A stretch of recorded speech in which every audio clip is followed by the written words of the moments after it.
This afternoon's session is exclusively on return because the first speaker, Nourhan Abdel Aziz, is unable to be here, and her talk was much more on settlement and vulnerable groups. So we have two papers this afternoon, both on return, and what we'll hear is that return, which is more about going back, is actually much more complex than we often think about it, and it raises a number of issues. Again, we've been talking about forced and voluntary. It raises the issue of what is forced, what is voluntary, what are the aspirations and the preferences of those who might return. And can I say also, as a professor of gender, migration, and citizenship, there are gender issues as well. I don't know if either of two speakers will speak about it, but there are gender issues.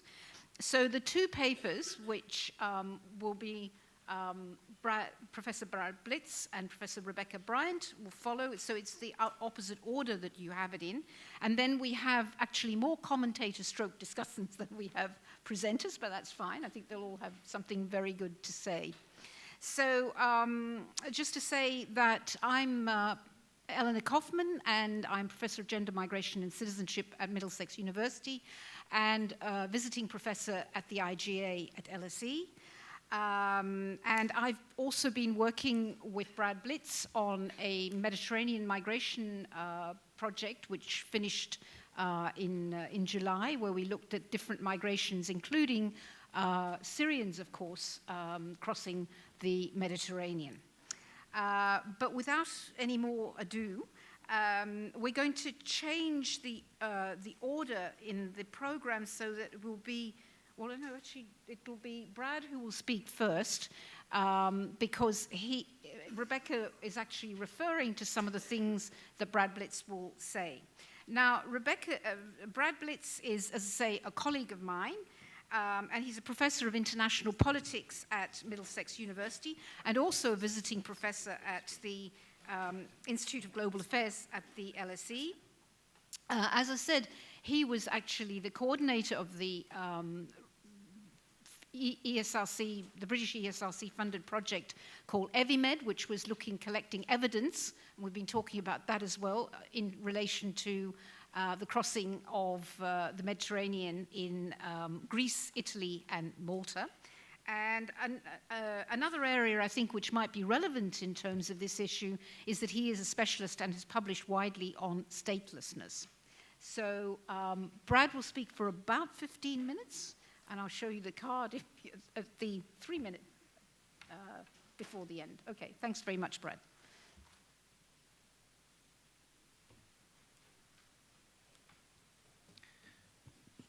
Thank you very much for that kind introduction, Eleanor. It's wonderful to be here. And the focus of my presentation is on how we think about return. And when I say how we think about return, there are many types of returns, and I think it's very important for us to address those, because certainly when we're looking at questions of post-conflict stabilization, we're talking about geopolitical challenges that arise as a result of multiple refugee flows. We have to address the complex political, economic, and other consequences that come from return flows. And so the issue I would like to stress is that the return of refugees is a highly controversial matter. And although voluntary repatriation is considered one of 3 durable solutions for the UN Refugee Agency, for many states this is considered to be the only effective solution. And that raises other problems. In the case of Syrians, for example, we talk about returns. The latest that we have heard from the UNHCR is that from January to August this year, 57,000 returned, most of them from Turkey, about 38,000 from Turkey, less than 6,000 returned from Lebanon. I want to provide some historical context for some of the tensions that we see today, and then I want to clear the ground so that we can talk about how contemporary debates may be understood in the context of international law and the practice of both refugee protection and the protection of human rights more broadly. And the problem is that we're talking about many return movements. Some of them are voluntary, others are coerced. Some may, in effect, be structurally constructed. And that's something which I will address later. But there are many reasons why people return or they're forced to return. I'm going to suggest that there are three principal arguments that have been put forward to justify returns. So the first is there are justice-based claims where return is seen as the end of the refugee cycle. So this is often equated with the right of return. Obviously, that is particularly evident in Palestinian national discourses, but more broadly, it features in many peace agreements, that is, that there is a right to return.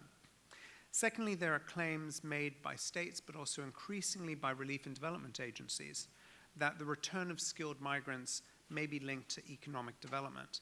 And perhaps in a more nuanced sense, this relates to wider discussions about engagement with diasporic communities. In this context, people are seen as resources, they're seen as inputs, and that is therefore different from a rights-based, justice-based discourse, as I initially outlined. And then third, and I would suggest most influential, are the domestic arguments put forward by host countries, where repatriation is seen to address what is often described as the burden. So return is about relieving the burden, it's about migration management, and in some countries it's expressly about immigration management. So that is, I believe, the dominant force that's shaping much of the way in which return is conceived. Let me offer some general observations. This morning we heard quite a lot of discussion around migration, immigration, and how that might inform the way in which we view the refugee context. But when it comes to return, the existing body of literature on migration is of less relevance, except where it addresses questions of integration, that is, where integration has been unsuccessful. And then that really only gives us an insight into some of the motives for return, but not the form that return may take. Now, return is a relatively modern development. So until the refugee regime was really established after the Second World War, refugees largely did not return. There were only a minority of return flows that one could point to, but the sense was that refugees, once they moved on, hopefully received protection in host countries, they stayed put. But repatriation as a mechanism became increasingly politicized, and as walls were erected, the politics also became hardened. So, for example, we note that returns to the Soviet Union, repatriations after a period, they stopped. And yet the right of return was codified in international law. In the past, most refugees returned without assistance from international agencies. That's not the case now. Most are facilitated to some degree by the UNHCR, even if they may return spontaneously. There is the involvement of international agencies. To illustrate the importance of voluntary repatriation, and it is addressed as voluntary repatriation, to the UNHCR's activities, it's worth recalling that the UN agency pronounced a decade of voluntary repatriation in the 1990s, and it set out a number of conclusions. That is, its executive committee has come out with a number of conclusions to support and advance this goal. Not without criticism, I should say, because over the decades, the UNHCR has been accused of actually assisting non-voluntary or forced repatriations. The current crisis in Myanmar is something we can reflect on when we think about how previous flows of Rohingya were in fact pushed back. So the history of refugee returns is one which, as I say, developed as the refugee regime expanded. It was not something which was codified explicitly as an end goal, although voluntary repatriation does feature in the Refugee Convention and the UNHCR statute, where repatriation is seen as lifting the lid, availing people of the possibility to return. So it's about the cessation of protection status. Now, there's not time to go into the Cold War history, but it's really very, very interesting. I'll just say that the legal bases go back to UN General Assembly resolutions from 1946. So they predate the Palestinian crisis, but that, of course, features in subsequent resolutions, 1948 onwards. And then we find repatriation is bit by bit encoded in aspects that pertain to the UNHCR's mandate, principally, as I said, around repatriation. And it is only much later do we hear about safe return and conditions of safety and how those must be addressed. And that then becomes amplified around discussions introducing the term dignity by the late 1990s. That's what we're hearing. And the UNHCR then puts out guides and handbooks, again, focused very much on the 1990s, where voluntary repatriation should be only occurring in conditions where the situation has changed sufficiently to allow people to return in safety and dignity. Those are the words, that's the pairing that we hear repeatedly. And it relates, of course, to the wider prohibition against refoulement, which is formally enshrined in the Refugee Convention. But then there are, of course, other bodies of law that we can point to. There are other bodies of law. If we look at European human rights law, which also prevents states from violating the rights under Article 3, the prohibition against torture has often been linked with this idea of refoulement, although it's not described as refoulement.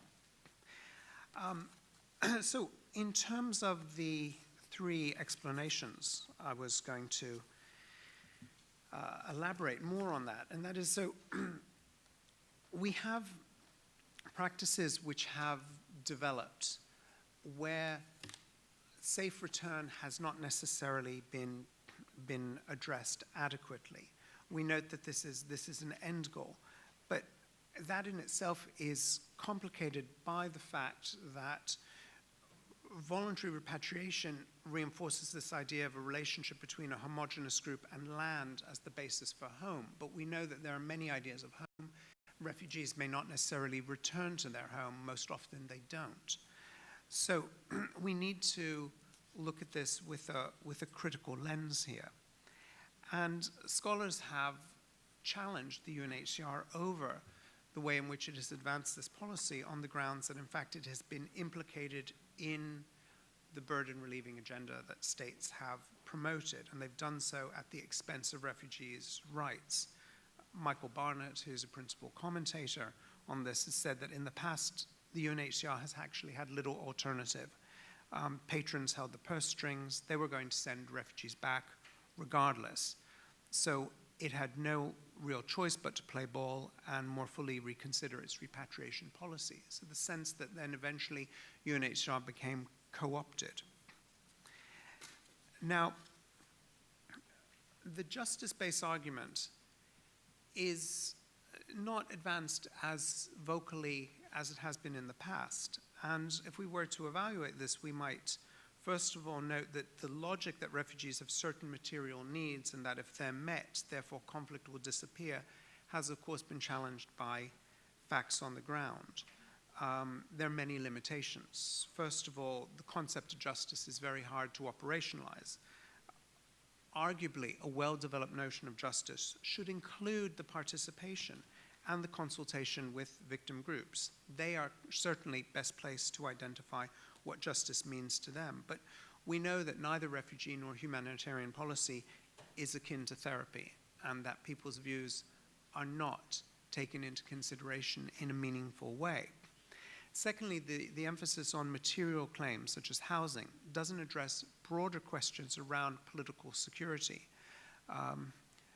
For example, the arrest of war criminals, the prosecution of those who may have abused the refugees and initiated their flight. And then there's considerable evidence that in war-affected societies, past conflicts are not simply resolved, but they may be institutionalized in political factions. So conflicts may be transformed, and this, of course, relates to other questions, as Eleanor has introduced the question of gender in terms of relationships even within households. Before we talk about corruption and processes of governance, or the lack of governance, as I said, the vast majority of refugees never actually return. Those who do return are immediately faced with the challenge of asserting their rights. Often this is around property, but then there's also social opposition. So returnees may be associated with previous regimes. They may be attached to former ethnic and political elite structures. And so they may be the subjects of hostility and jealousy. They may be resented for having left. So the experience of war and exile may in fact intensify divisions in the post-conflict state, and that's not necessarily addressed by return. Then there's the argument around development, the idea that returnees may have acquired skills, that these can be invested in their home country, and that this might be a way of addressing brain drain and other skill shortages. This underlies many development initiatives, and the IOM has certainly put out campaigns, Your Knowledge for Your Country. But when we look at this, first of all, the return of qualified nationals programs have proved spectacularly unsuccessful. It's very hard to, and it's extremely both cost intensive and labor intensive to identify the particular judges or engineers that one might be able to encourage to return. And then there's the question of who returns, because many of those, as we heard this morning, many of those who return are in fact among the least skilled. They're the ones with the least access, the least human capital, and arguably as well, perhaps the least social capital. So then we come down to the burden relieving argument, and the idea that returns should be encouraged as a means of protecting the internal order of vulnerable states, for example, Lebanon. We've also seen this in national policies of temporary protection, dispersal, eventual repatriation. And we also see the increased attention paid to domestic populations, as we heard, around xenophobic and other sensitivities. So I therefore think we need to be honest about our expectations regarding return. In the past 20 years, where return has resolved refugee situations, in fact, these countries have become international dependencies, and they've been sites of further conflict and further outflows, whether as a result of secondary conflicts, as we've seen in Iraq, or simply secondary movements of migrants to the Gulf and other countries, simply because there is very little in the way of an economic base upon which to build an integrated and sustainable post-conflict society. The other thing I think is important to mention, I will just conclude with this, that unfortunately institutional memory is also lacking in relief agencies and among governments and international organizations that are seeking to address the refugee crisis, and also among those that are deviating, perhaps in their ignorance, from human rights norms. In this context, I think academics can play a critical role. We can play a critical role not only as historians or analysts or data scientists, but also as custodians, people who have a sense of the bigger picture, and I think that's really something that is missing. Thank you.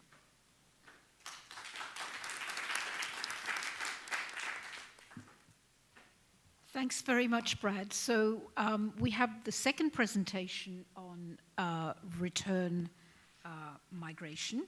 And this will be by Rebecca Bryant, who is Professor of Cultural Anthropology at Utrecht University. She's an anthropologist of politics and law, whose work has focused on ethnic conflict and displacement, border practices in transnational justice, and contested sovereignty on both sides of the Cyprus Green Line, as well as in Greece and Turkey. And she's also principal co-investigator on a project which is funded by both the ESRC in the UK ESRC and the Turkish Refugee Research Council. Yes, sorry, Research Council, not Refugee, we're into refugees. on the integration and well-being of Syrian youth in Turkey. So thanks very much, Rebecca. All right. Thank you, Eleonore. And I'm very glad to be here. I have to admit that when I was asked to be on a panel on return, which is something I've written about quite a bit, I was nevertheless puzzled because my immediate thought was, well, we're going to be talking about return in the midst of an ongoing, prolonged crisis that is characterized by massive destruction of property and lives. So it presents a particular challenge, I think, in this case. And the challenge is also because if you think about our sort of mandate here today, that universities responding to the refugee crisis, I think that one thing that universities have to offer is, perhaps the main thing that they have to offer is a body of research that one can draw on to look at good practice, bad practice, comparative cases, and so on. And one of the problems, speaking specifically about the Syrian refugee crisis, is that it represents so many various layers of what we would think of as return situations or potential return situations. In other words, one very often finds a literature within refugee studies on return and remixing after ethnic conflict, let's say, or return and transitional justice after displacement induced by state violence, which are rather separate problems in the sense that if we think about the UNHCR mandate of return with safety and dignity, one's sense of safety would be quite different in a situation of return if one is returning, for example, to a place where one's neighbors had enacted violence against you, or if one is returning to a place where the state had enacted violence against you and that government has since changed and there has been some process of transitional justice. So, but obviously the case we're talking about, the Syrian case, presents a whole set of layers of these issues. And so it becomes, I have to admit, a little bit difficult to tease apart. So what I'm going to do is really take up, in a sense, where Brad left off. I think that he gave a really good introduction to some of the various stakes in return processes. But I want to make a few remarks from a different disciplinary perspective. And I want to focus those remarks on spontaneous and voluntary returns. In other words, not forced returns, but those returns that indicate some desire to return on the part of the displaced person. Now, I'm an anthropologist, and anthropologists tend to think about things in terms of stories instead of numbers, right? So I want to start with a story, and the story is from the case that I've worked on most, which is long-term displacement in Cyprus, not too far from here, right? And many people don't really think of Cyprus as having internally displaced persons anymore because those internally displacements those IDPs have long been settled and are not doing too badly, though the fact that many people don't see displacement as a problem in Cyprus is something that many Cypriots would see as the main problem, that they don't see it as a problem. But there were 160,000 displaced Greek Cypriots and 60,000 displaced Turkish Cypriots as a result of the division of the island in 1974. And from 74 to 2003, the ceasefire line that divides the island was closed so that people couldn't actually go back to see their properties, their villages, and so on. But in 2003, that line opened and people were able to go back, and I spent a couple of years researching the ways that people encountered those places that they had left behind and the people who were living there. And especially I spent time following displaced persons who were going back to visit those villages, and so Greek Cypriots who had been displaced from north to south and Turkish Cypriots from south to north. and the encounters that they had with, for example, other people who were living in their houses. Now, one such encounter happened when I went with a Greek Cypriot couple back to the town where they had both grown up and gotten married. And we visited the home of this man, I'll call him Vasilis, which was now occupied by an English couple. And afterwards, he wanted to go to next door to see the Turkish Cypriots who were from the south, who were living in his uncle's house. And the Turkish Cypriots were sitting in their garden, and they invited us to sit and have coffee. And as we were sitting there, this man, Vasilis, said to them, "Wouldn't it be great if we could go back to the way things once were?" Right? Meaning, in other words, wouldn't it be great if we could go back to our houses, you would go back to yours, everything would return to how it was? And the Turkish Cypriot man just sort of nodded, didn't say much. But then the Turkish Cypriot woman turned to me and said to me in Turkish, what is it that they want? Why do they keep coming back? I mean, do they really think that anyone's going to go back? Right. And this was an encounter that I saw repeated many, many times during this period, where Greek Cypriots would go and say, wouldn't it be great if we could all go back to the way we once were, to the places where we once lived? And Turkish Cypriots would counter that with resistance.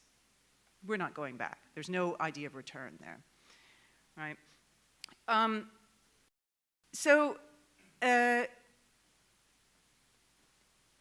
Now I want to contrast this case, though, with another case also from Cyprus, the case of Maronite Cypriots. You may not even know there are Maronites in Cyprus, I'm not sure. There are about 6,000 of them left, and they were mostly displaced also from the north to the south during the conflict. Some of their main villages have become Turkish military bases. And unlike Greek Cypriots, though, the opening of the checkpoints spurred Maronites to begin rebuilding their houses in the north and to go back occasionally for weekends, to start trading. They opened businesses. They would still live in the south, but they would go back and come back and go back and come back.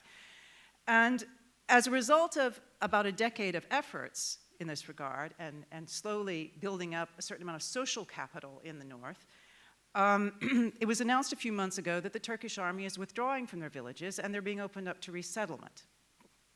And most of the Maronite community appears willing to resettle because they see that resettlement as something necessary to preserve their culture and their unique dialect of Arabic, which is only something one finds now in Cyprus. So now these are maybe examples that one could see as specific to this location, but I want to suggest that they also represent something larger.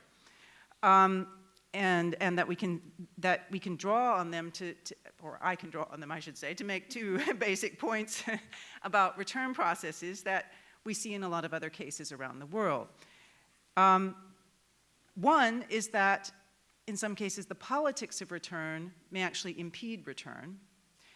And the other is that successful returns are often spontaneous and iterative, driven by motivations that are always evolving.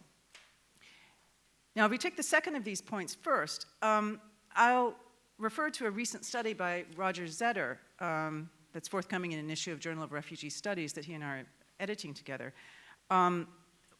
which is that most successful returns are not facilitated, and successful facilitated return usually follows upon returns that are spontaneous and iterative. So return is not some event, this research is saying, that just happens and is finished. So people don't just pick up and move or get moved to someplace else, right?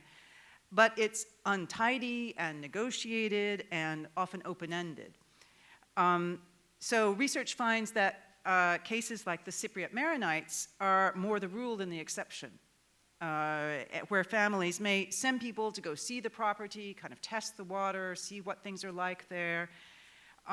They sort of weigh the changing situation in their country or place of origin against prospects where they're living at that moment. They may go and stay for a certain period, even try opening a business or establishing some kind of trade relations. And so anything that we may think of as return may be spread out over quite an extended period of time and may never be complete in the sense of everyone going back to where they were, their places, right? So this is just to say that the actual processes of return don't seem to fit the model of reuniting people with their places of origin. Or to quote Zetter, he says, return and indeed exile is better understood as a process of adaptation or optimization strategies by refugees to achieve their own versions of durable, i.e. sustainable, but not necessarily permanent solutions to the different circumstances in which they find themselves. Okay. Now, to take my first point second, right, the politics of return, though, may impede this process, and it may do so on a number of different levels. Now, what I mean by the politics of return is, in the example that I gave, I said, this Greek Cypriot man went back and said, wouldn't it be wonderful if we could all go back to the way we once were? And again, this was something that I heard all the time from people. But this was part of the politics of return that developed after displacement, where everyone was mobilized to basically to use their own memory and their own desires for the places that they left behind as part of a politics to reunite the island, to take back the territories that had been lost, and so on. So individual desires to go back to those places, or lack of desires to go back to those places, which were also, present, were subsumed under this wider politics of return. And this is actually quite common in processes, in cases of this sort, where territory has been lost, where conflict remains unresolved. When I say that the politics of return may impede these processes, I would say first it may impede it on the level at which the host country and the international community anticipate return. So anticipation of that return may lead to unsustainable or unsafe returns. And Brad was mentioning this, that often we expect that people want to return. And the whole politics of return also promotes that idea, right? But actually, in fact, until very recently, there was very little literature challenging that idea. I mean, much more literature is emerging now showing that, well, return is kind of an assumption on our part, that people want to return.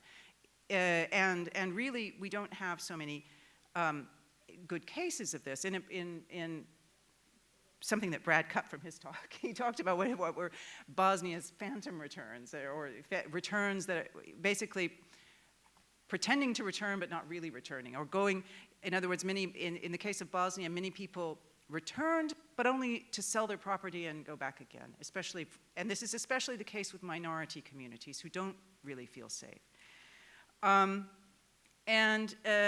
also, such spontaneous return, group return, may be because of harassment in host countries and the unsustainability of life there, again, partly as an expectation that people should go back. Right? So of the 1 million Afghan refugees who returned in 2016 from Pakistan and Iran, about 2/3 did so spontaneously and reportedly for those reasons, because they were harassed and basically encouraged to go back. And reports also indicate that the majority of those repatriated were not able to return to their places of origin for security reasons. So they went back to the country but couldn't go back to where they were actually from. And so it's doubtful that this fits the UNHCR's definition of return with safety and dignity. Right? And then the other important level is that, what I referred to before, of the displaced persons themselves, where the politics of return encourages mythologization of return and the past, that's often in direct contradiction with the types of iterative and open-ended return that we see as often successful. So in the Maronite case that I gave, there's this very interesting division between the Greek Cypriot community that they're a part of, or politically a part of, and which has this politics that says no one can go back until there's a political solution to the Cyprus problem, and their desire to separate themselves, see themselves as a community that can have its own, make its own choices, and who's engaged in this very pragmatic process of return. So this more idealized concept of return has difficulty making room for those people or groups who prefer to put the past behind them and may want to move on as soon as possible to another future. It also has difficulty accommodating the way that time simply goes on, often making the actual act of returning into one that's ambivalent and fraught with questions. I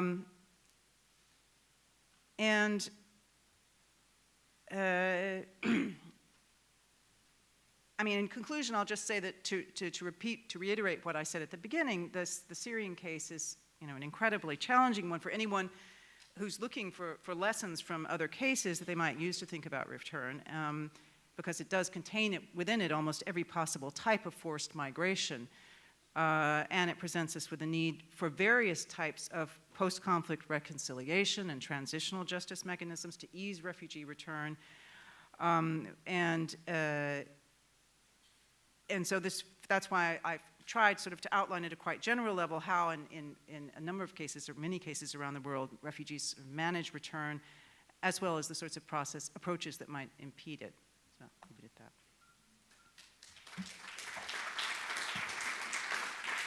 that. Thanks very much, Rebecca. We could add maybe another complicating factor is people who do return and then find that they don't like what they're returning to, and then they re-emigrate. And I think we can think of a number of cases of refugee movements where that's happened, and that's on an individual basis, where some return and do find it that they want to stay because they want to be part of the homeland, but others who then re-emigrate, and I think we could add that to the complexity of the situation.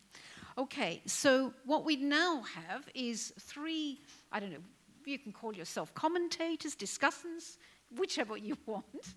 And if we move from my left to further left, the first commentator stroke discussant is Ziad El-Saha, and who's a researcher on Palestinian refugees in Lebanon, peace negotiator in the Middle East, and on Syrian displaced, and is also working on Syrian displaced and labor policies and social protection. He's a member of the Political National Commission working on refugees at the presidency of the Council of Ministries, and is a policy advisor in the Adyan Foundation. Ziad, over to you. Oops. Thank you. I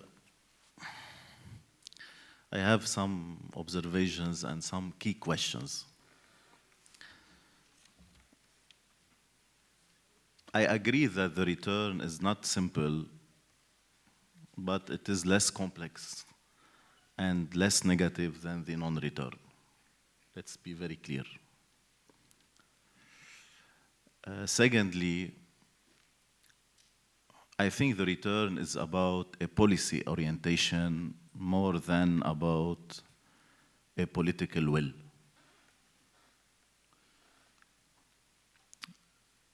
The international community should play more on investing on the return policy. And I think the academic sector should have a key role on investing on the return policy. Why? Why?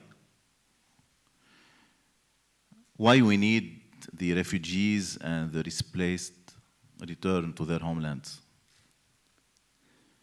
Because first, we want to protect their identities.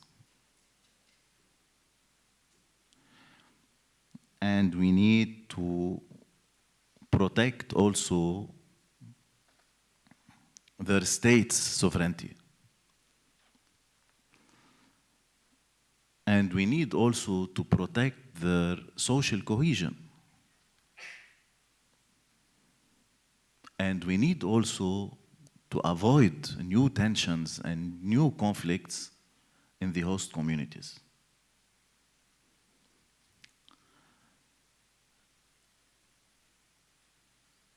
Why the Palestinian refugees and the Syria displaced came to Lebanon? Because they faced a lack of resources in Palestine or in Syria? Or because they faced political problems and security problems? And here I will move to think loudly on the framework adopted now by the international community. I agree that we should give the refugees and the displaced the protection, the decent life as human beings, as brothers in humanity, but I think we cannot solve a political and security problem through a socio-economic framework. And I have here some key questions. We should invest in a humanitarian intervention to protect the refugees and displaced. Yes. And we should invest in developing resilience in the host communities. Yes. But this will be temporary. This cannot be permanent. Why?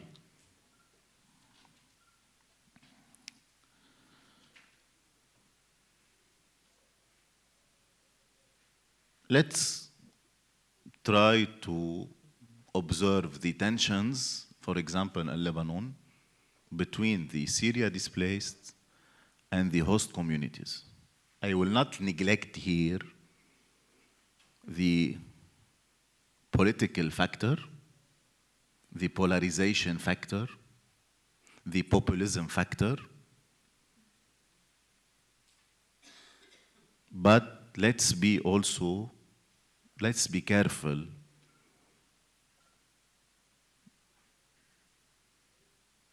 in saying that the problem is only about politics. It is also about the lack of policies. In Lebanon, we are facing a lack of policies vis-à-vis the refugees and the displaced issue.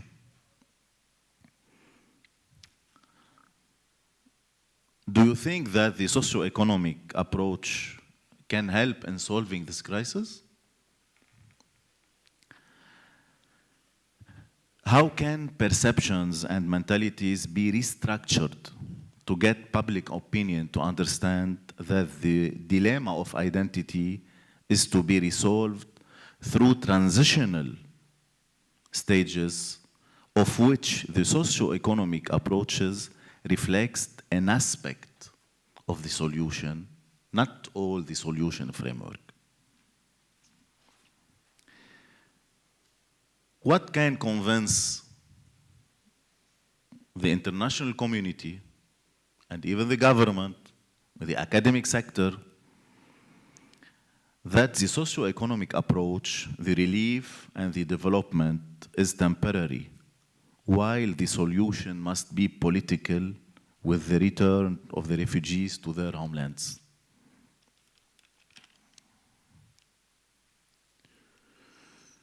Why insisting on the investment in supporting the refugees and the displaced in the hosting communities instead of preparing on investing in their return to their homelands?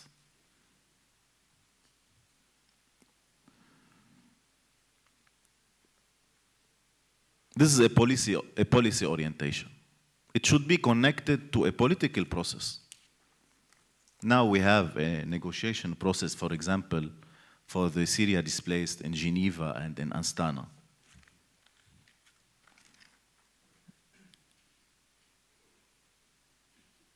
can we think together why till now there is no discussion on the agenda of Astana and Geneva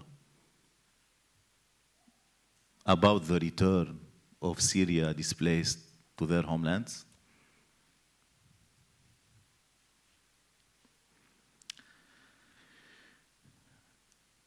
Doesn't presenting the socio-economic process with what it carries from risks of driving towards of the integration of the Syria displaced in the hosting countries as opposite to what it aims of, i.e. devoting stability for the sake of devoting disintegration, thus creating new tensions and conflicts. I agree that we should respect the legal framework reflecting the international standards. But let's be realistic also that the international standards are based also on trying to prevent conflicts more than on containing conflicts.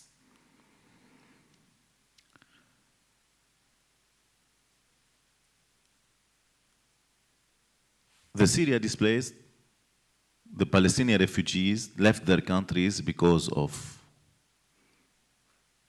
political problems and security problems.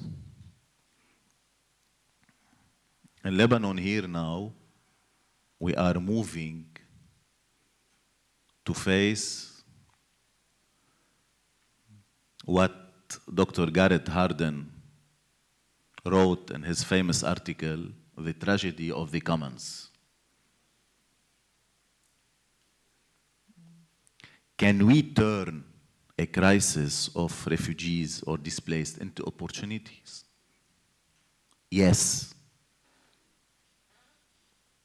But we should keep in mind also that the return should stay a priority for the better sake of the refugees first and the displaced first, and second, for the better sake of protecting the host countries and the host communities. Thank you.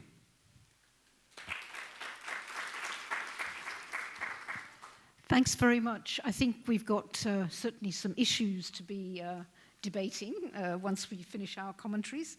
Okay, the second commentator discussant is Muslih Irwani, who joined the Department of Politics and Public Policy at the American University of Kurdistan in Duhok. And apart from teaching and training, he's highly engaged in research and analysis on KRG's social policies, and these research interests include areas such as social security, socioeconomic development, education, political diversities, minorities, migration, and social cohesion. So quite a long list of social policy issues. And he's now chairing the Center for Peace and Human Security at AUK. So Muslih, if you'd like to take the...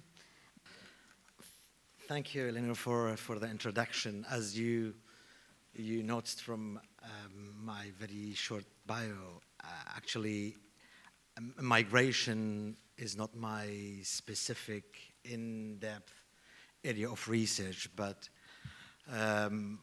from where I am from, I've been enforced to be involved in many issues, particularly when it gets to the refugee, and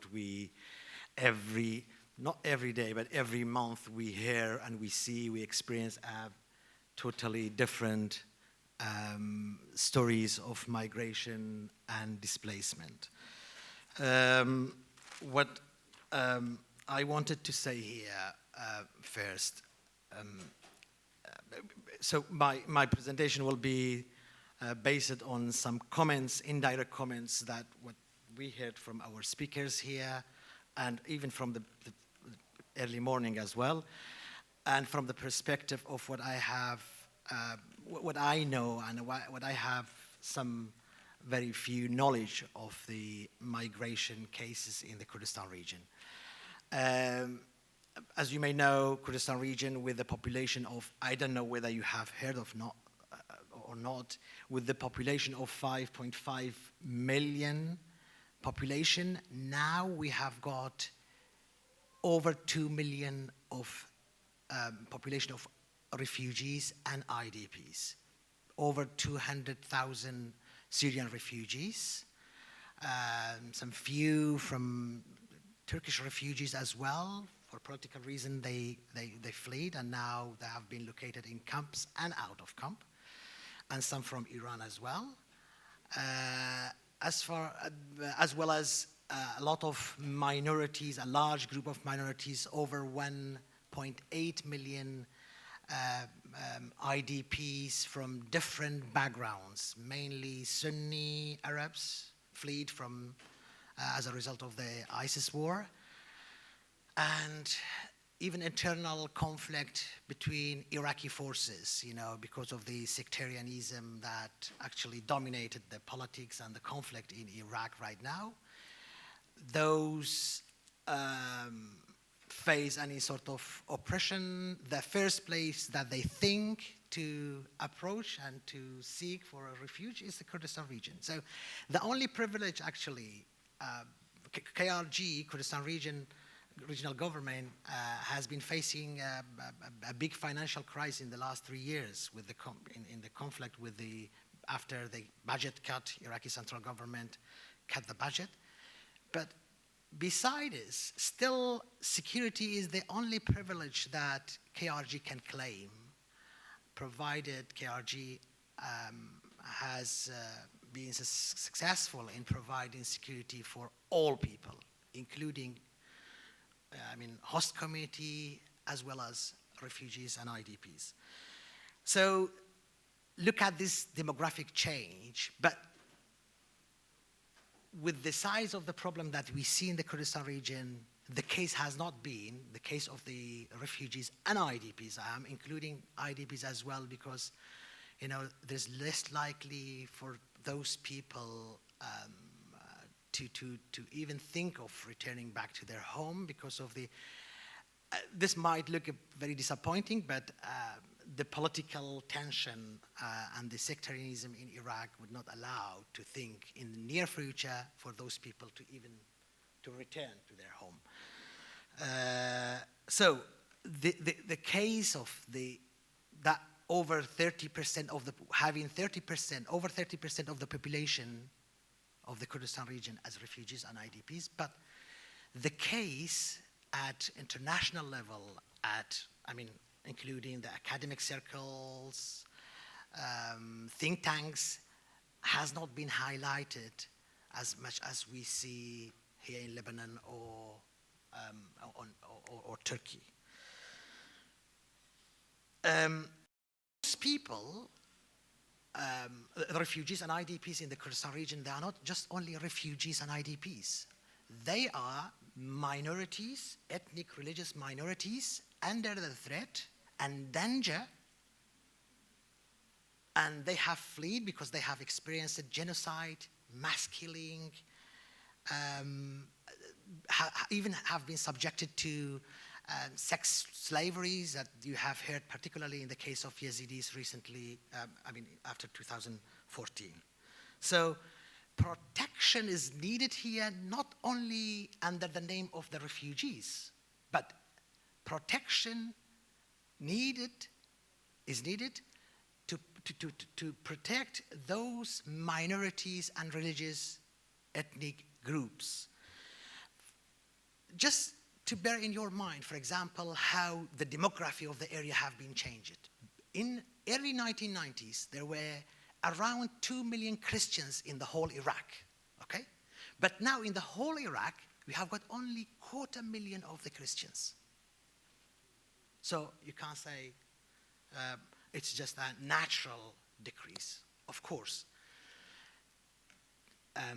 hundreds of thousands of those Christians fled and now living from Australia all the way to the US.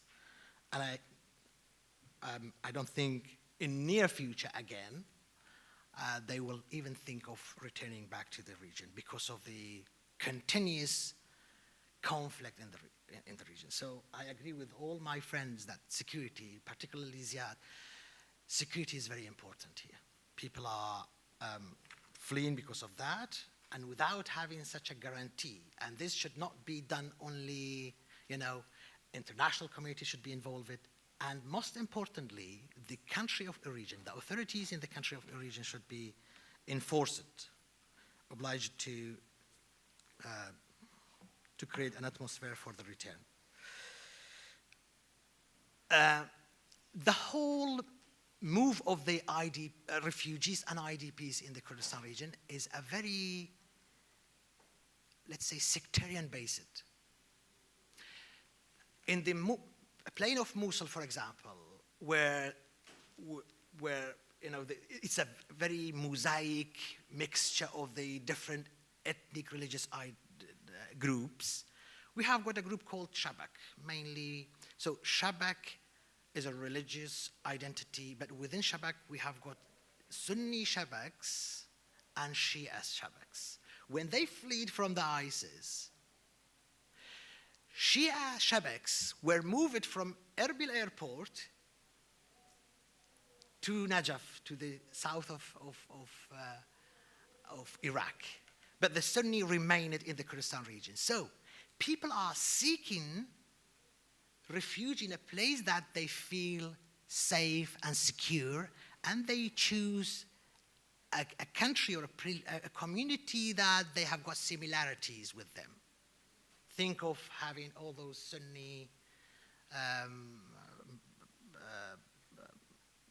Sunni refugees, for example, in Turkey, Syrian Sunni refugees in Turkey.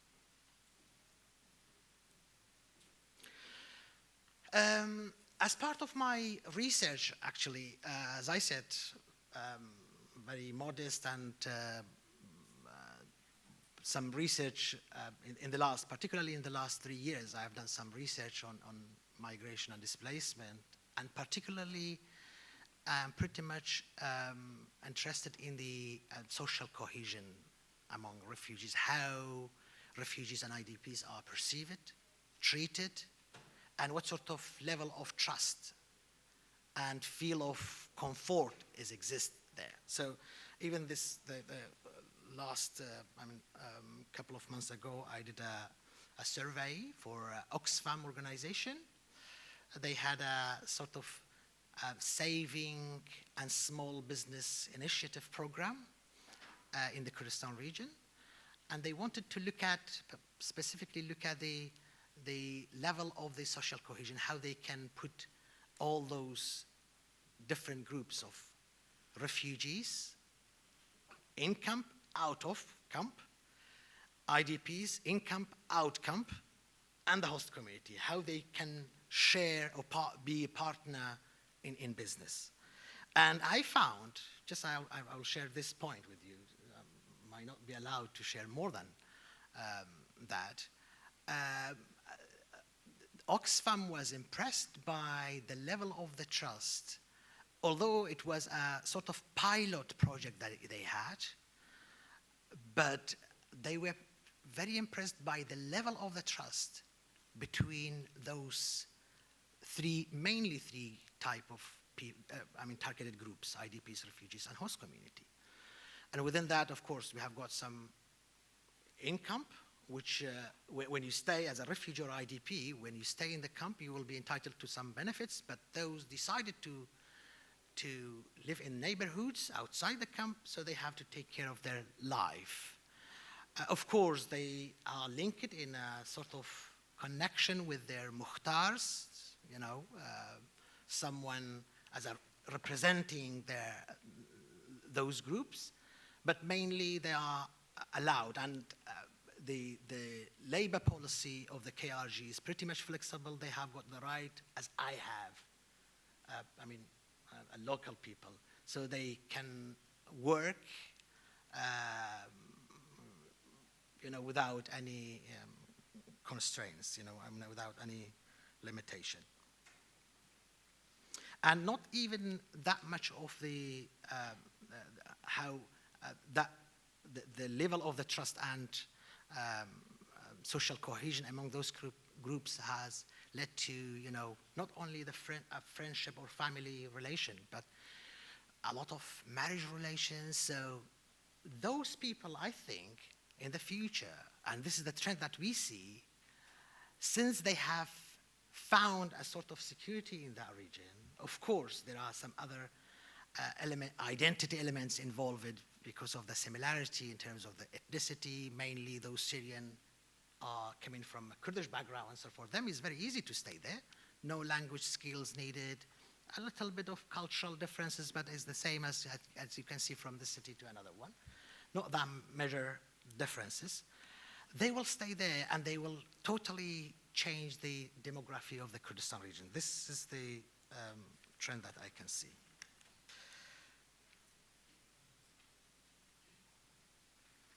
Okay, thank you very much. I'll leave some time for my colleagues.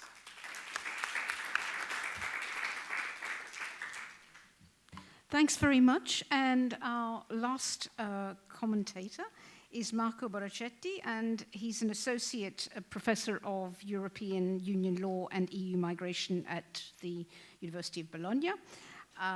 He's also recently set up and is director of MIGLAB studies on migration in the Department of Politics and Social Sciences at that university.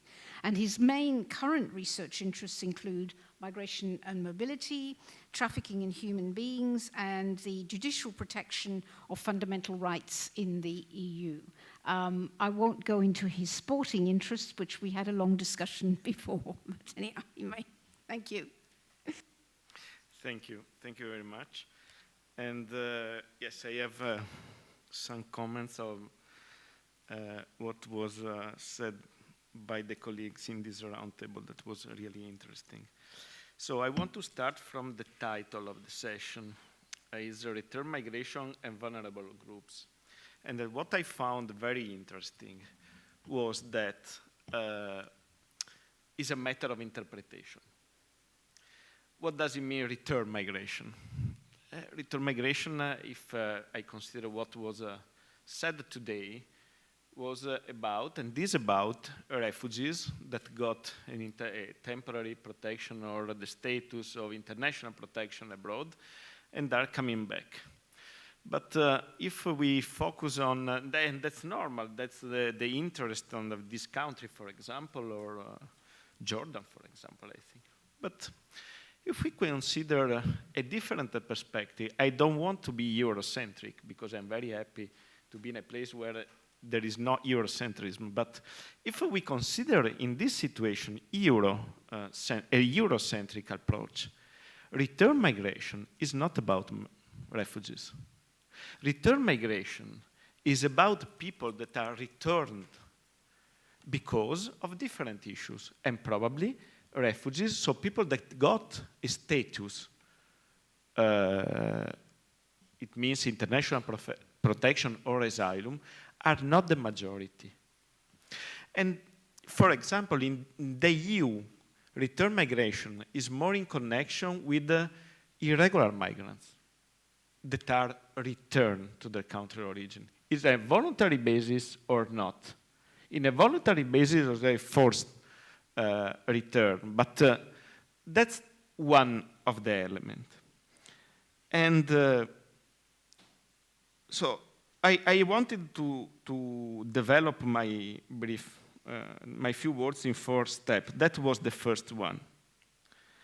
And the impact are completely different, also because we have a different meaning of a country of origin or destination. In the case of refugees, we have a country of origin and a country of arrival. And then we split the situation. The country of arrival become the country of origin and of departure, and the country of origin is back. But in the situation of the Mediterranean crisis or this area crisis on migration or the European migration crisis, we had people that were returned to countries that were not their country of origin. The Syrians, for example, that arrived in Greece, and according to the EU deal, not deal statement, etc., because also for lawyers it's very interesting and with the irony, fun situation, there were Syrians that were returned to Turkey because of the agreement between the EU, or better, Greece, and Turkey. Second point, I agree on the fact that we need a political decision to develop the best approach on the return. And I think that I agree again on the point that was said before. The political decision has a limit, the respect of human rights. Respect of human rights means dignity, means safety, and means also all different rights that have to be recognized to these people.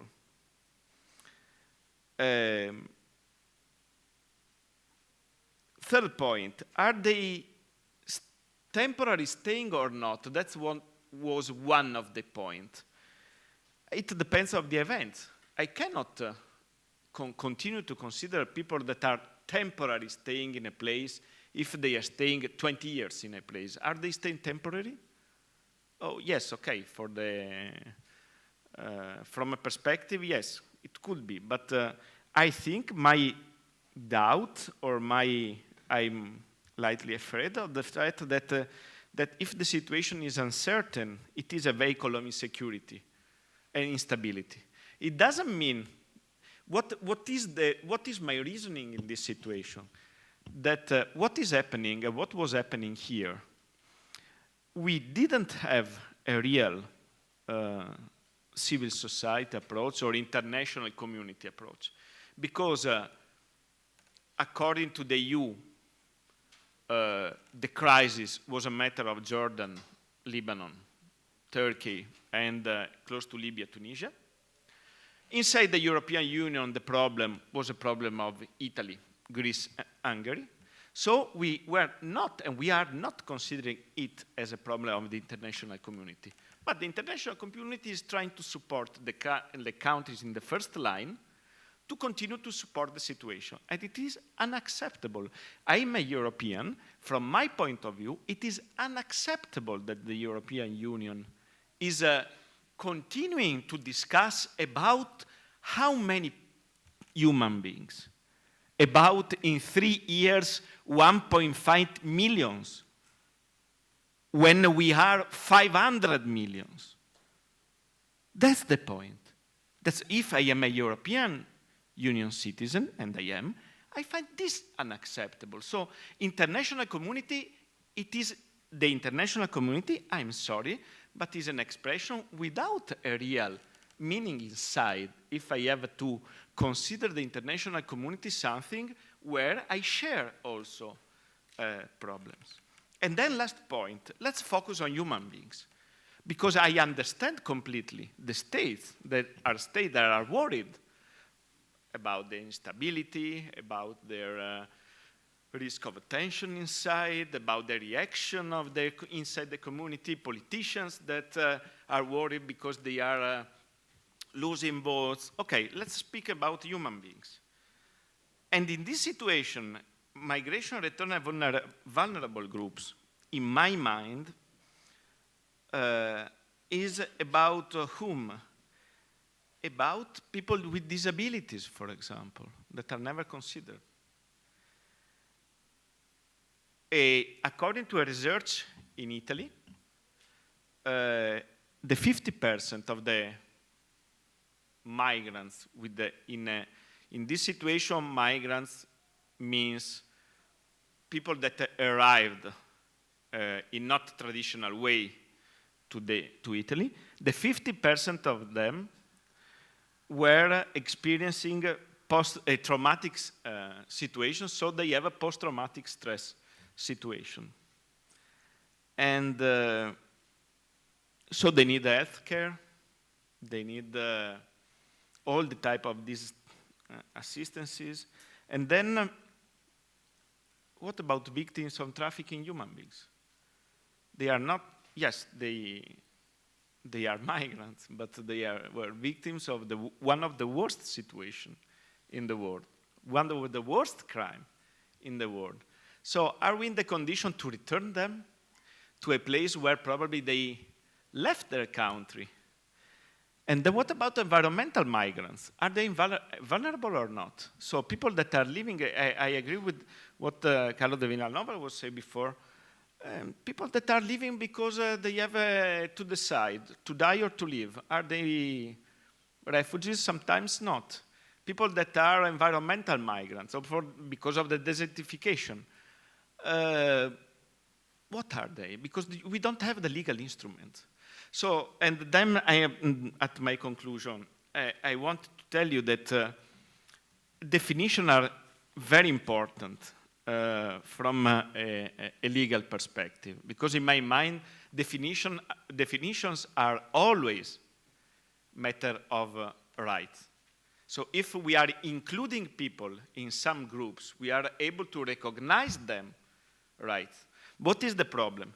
The problem is that in 2017, we don't have proper instruments to include, for example, environmental migrants.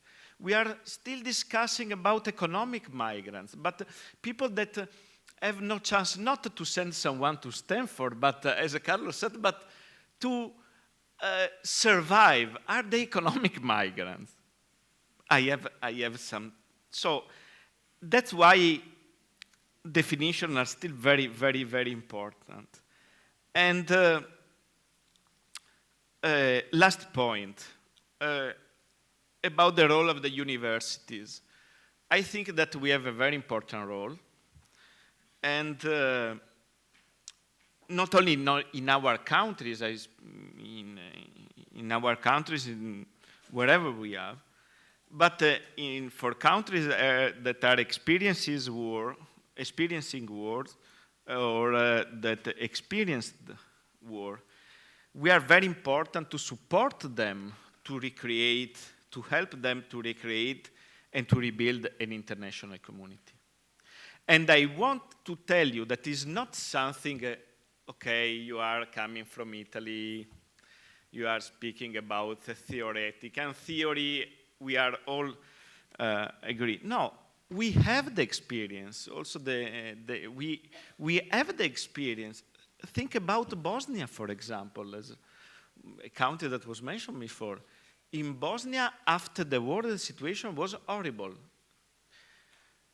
I cannot say that now is wonderful, but for sure, with the support of the European universities to the Bosnian university, we organized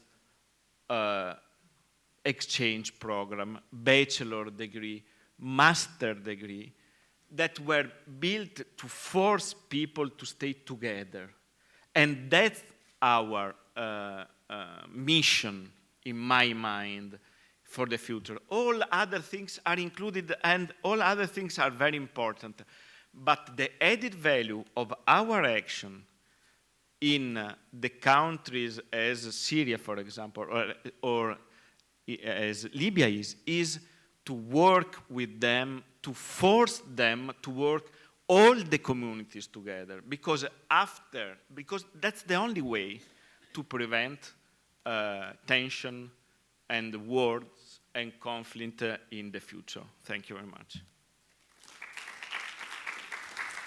Thanks very much, Marco. I think also for reminding us that we assumed that return only applies to refugees, but in fact, it applies right across the board at all educational levels, skill levels, and also may I just say that in effect, not just irregular migrants, but one of the things we need to think about is that so many states are intent on pushing people into returning. If you look at the increasing implementation of temporary migration, including to skilled migrants, what its intent is to flag up, we want you to return, you are not welcome to settle. And I think this has become the dominant ethos, you could say, of contemporary migration policies. And I won't say any more.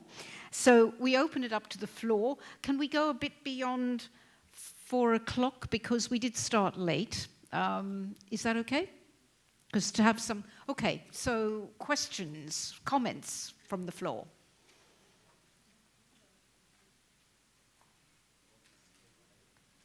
Yep, anyhow, if I can, yep. Oops. There is a, you spoke about the Cyprus, you spoke about Palestine, you spoke about Syria and all those refugees and so on. What about those who left their country and their properties, which are theirs? You said someone tries to go back to Greek Cypriot, trying to go back to Turkish Cyprus, and trying to get back his place. A Palestinian who lost his place in Haifa, a Syrian who lost his place in Syria. What is the implication of the property rights of what they left behind?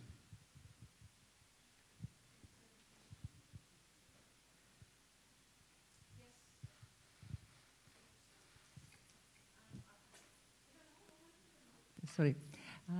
Thank you very much. Very, very intriguing.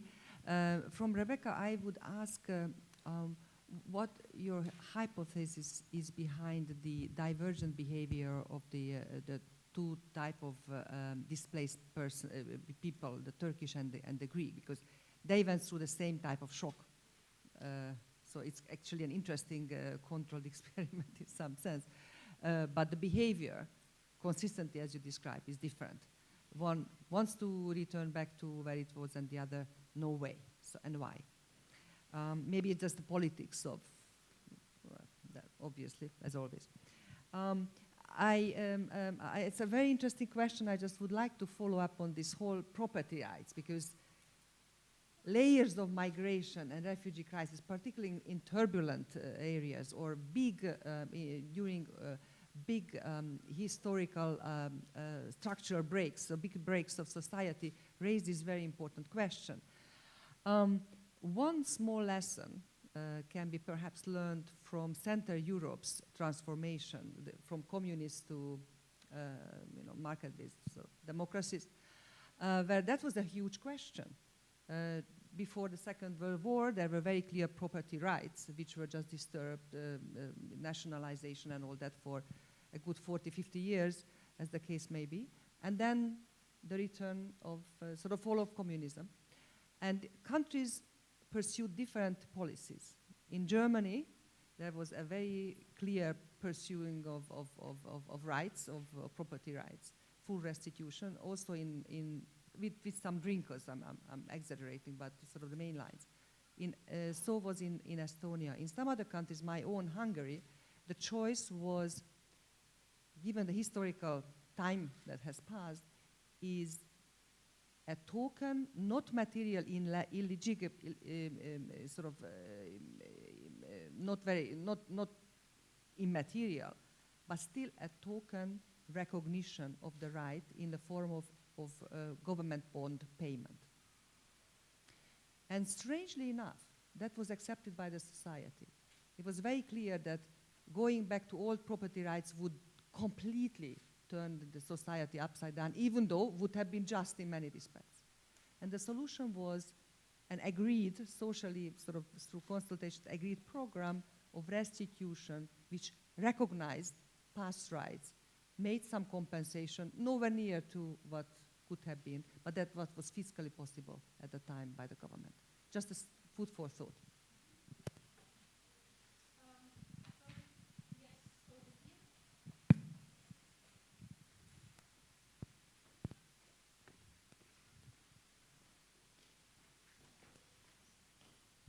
Thank you very much, and thank you to all the panelists and to the moderator. My name is Shadan Khallaf. I'm with the UNHCR, Director for the MENA Bureau Office in Amman. So I have two comments, actually. One is in relation to the terminology point, which Dr. Marco had just made. And in effect, what I've noticed throughout this session and perhaps the session before, and the point was made by a previous participant, is that we seem to be using some terms interchangeably. And I think that we have to be very careful with that. The term, we've been using refugees, migrants, immigration, all somehow meaning the same thing, and I think that can be quite concerning. Perhaps it doesn't apply specifically to the first two speakers, but just as a general comment, I think it's very important for us to be all aware of the differences in terms of implications legally and otherwise. And perhaps this is a debate that needs to be had in a different form. Perhaps this is a subject, and it is already the subject of a lot of discussion. Perhaps what happens is that the debate happens among the practitioners on one side and the academics on another side, but perhaps there is a need to bring these two circles together to discuss this subject, because there are very clear positions by agencies like UNHCR, agencies like IOM, and perhaps we're missing out on some of the dialogue that can feed into this, even though I have to say for the record that UNHCR has to say that there is a clear distinction and that we are the mandated organization to deal with refugees. But I hope you understand my point. The second point is in relation to also some of the statements that Dr. Brad made in relation to return being less than voluntary in some situations and the involvement of UN agencies and so on. To that extent, I understand that there are lots of nuances in the decision to return, and then the pressure to return, and the push and the pull factors, and these are all important issues for us to consider. However, at the end of the day, UNHCR follows the will of the people. If they wish to return, we cannot stop them from returning. No one can, in fact, stop them from returning. We can nuance the degree of involvement, as you rightly noted. However, I think it's very important also to mention that the decision to return is an extremely complicated one, and I'm sure you're fully aware of that. And the number of the layers of complexity that go into such a decision are not to be underestimated. So I'll just leave those two there, and we can discuss further later.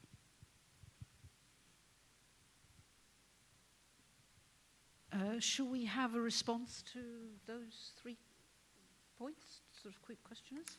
Yep.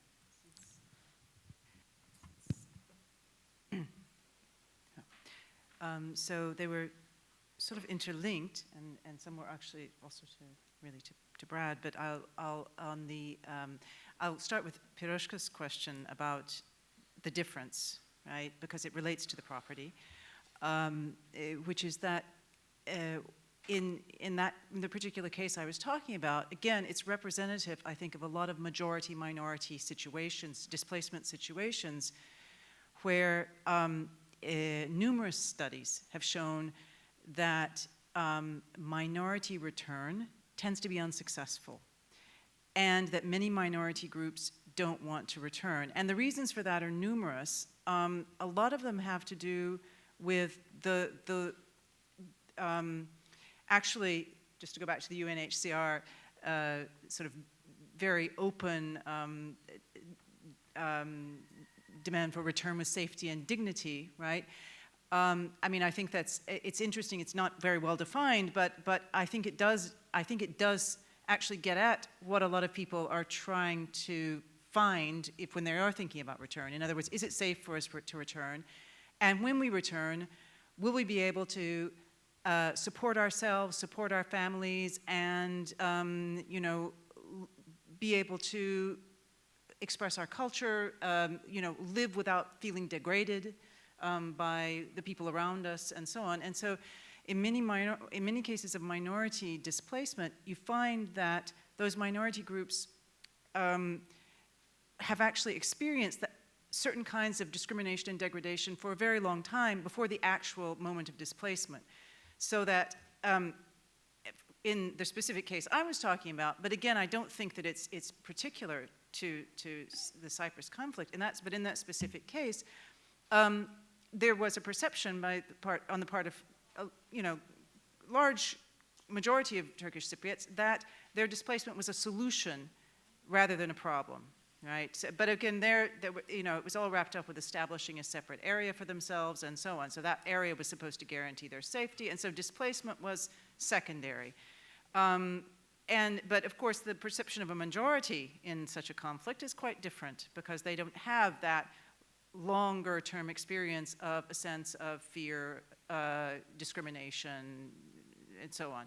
So, so for the majority, often it's the moment of displacement that's important, and then you want to go back to the status quo ante, right? So that idea of return becomes wrapped up with some mythologized idea of returning to the past before that moment of displacement, right? So, and again, it's, you find this in very many similar kinds of conflict situations where you have majority and minority, and that kind of displacement. But coming to the property rights issue, obviously,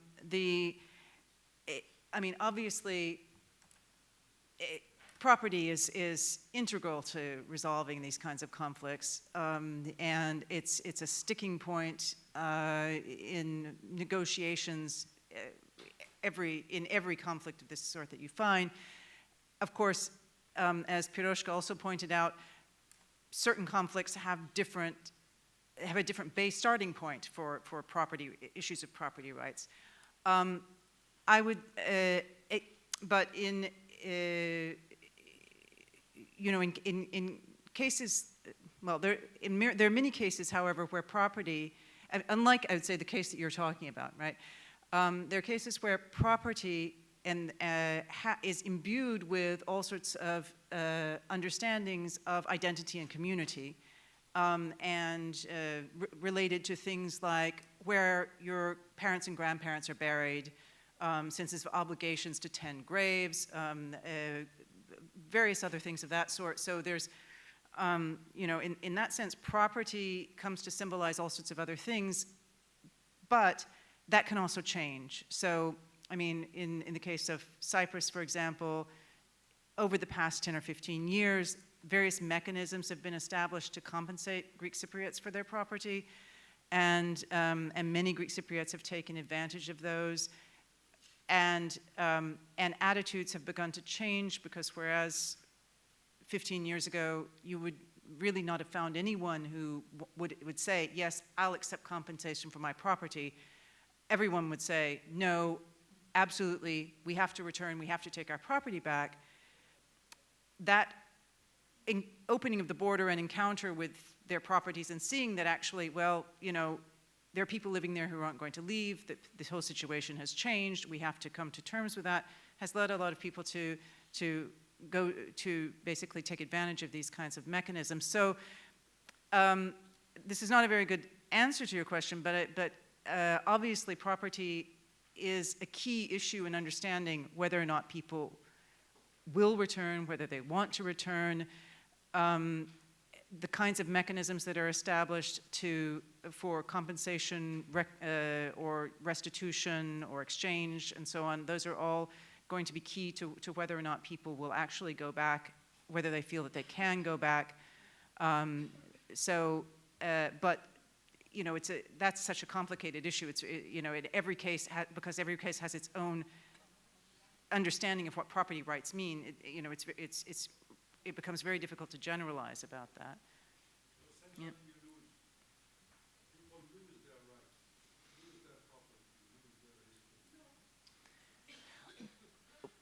Well, yeah, it depends on how the conflict is resolved. Yeah.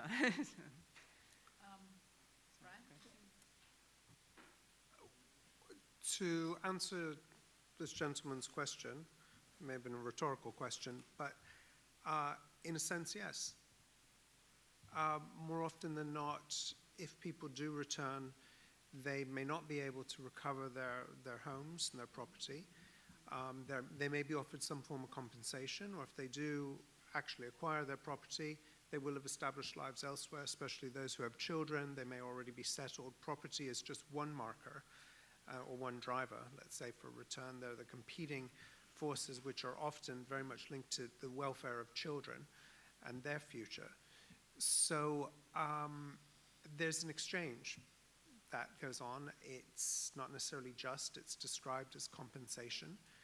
Whether people feel truly compensated is another matter, but it's not really always a happy story.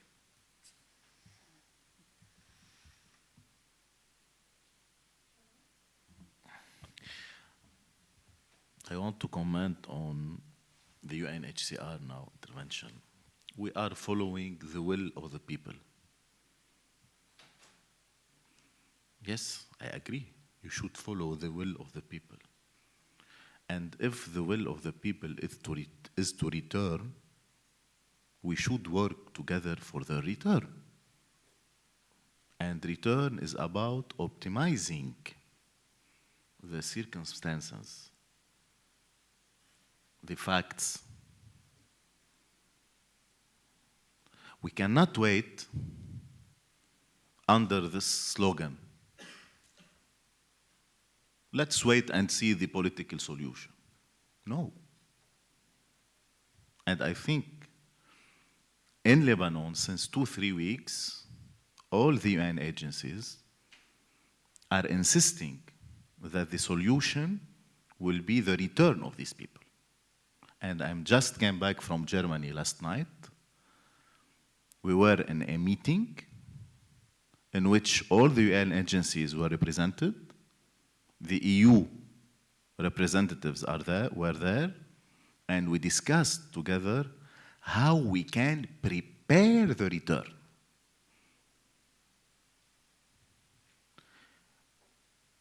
You should not give only the refugees the capacity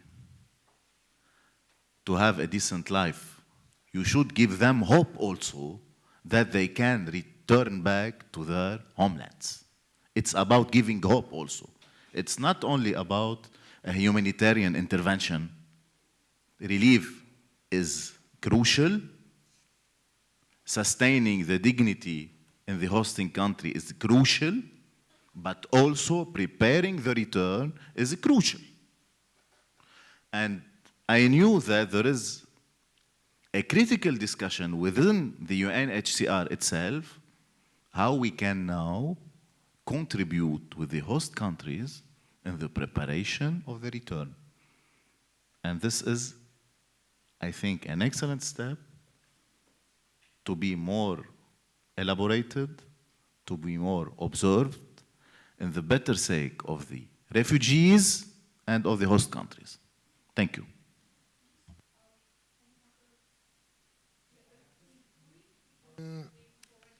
One comment, less than 1 minute, regarding the IDPs, internal displaced people. Why it's very important to be included in the migration research, because those IDPs are, majority of them are potential refugees. For example, because of the time, I didn't have much time, I didn't want to spend more time on the recent developments in the Kurdistan region. Since the PMF, Popular Mobilization Forces of Iraq, advanced to Kurdistan and even overtaken Kirkuk, multicultural, the most multicultural city of Iraq, Kirkuk, many people again fled. And now, this is one, two, AZDs, and particularly AZDs, in the case of AZDs and Christians, those came first to Kurdistan as IDPs, spent some time, and even right now, many of those Yazidis are now located in the camps and out of camp in the Kurdistan region. They are thinking of leaving Kurdistan region to one of the European countries, and mainly Germany. So they are IDPs, but potential refugees. Tomorrow they will become a refugee when something, the stability in the region, something happened to the security of the region. 90 seconds about terminology. I agree, fully agree. I always this role to be the lawyer that want to precise, and I like it. But if so, the legal perspective, but the meaning perspective of the words is very important. And I think, but the role of academics is also to push, to change or to modify legal instrument, the existing legal instruments. I give you the example. We are in a moment of global compacts, but if global compacts on migration and on refugees, both the global compacts, are solution, instrument to guarantee the status quo, is wasting time and wasted time. So that's the point. We have to adapt the instruments to the current era. We are in 2017.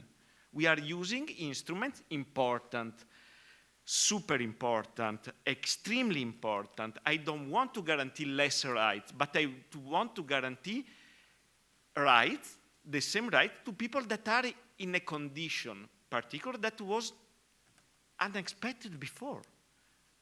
Nobody was thinking about environmental migrants 10 years ago or 30 years ago.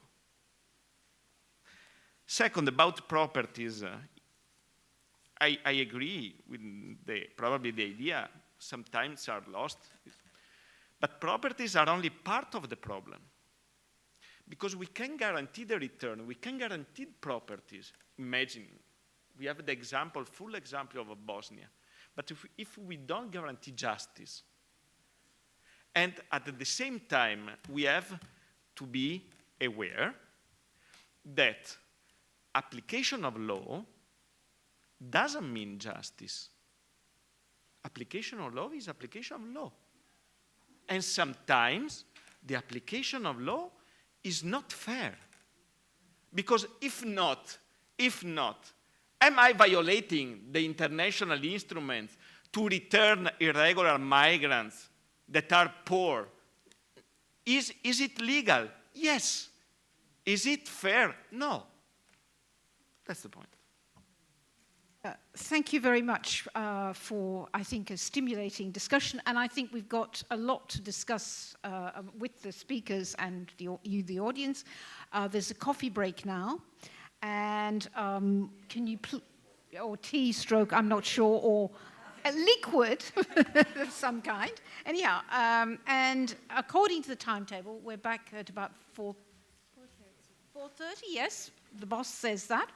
4:30 for a panel or a round table discussion. So we're going to have a little bit more variety after our, yeah. So, yes, so thank you very much. And see you back at 4:30. Thank you very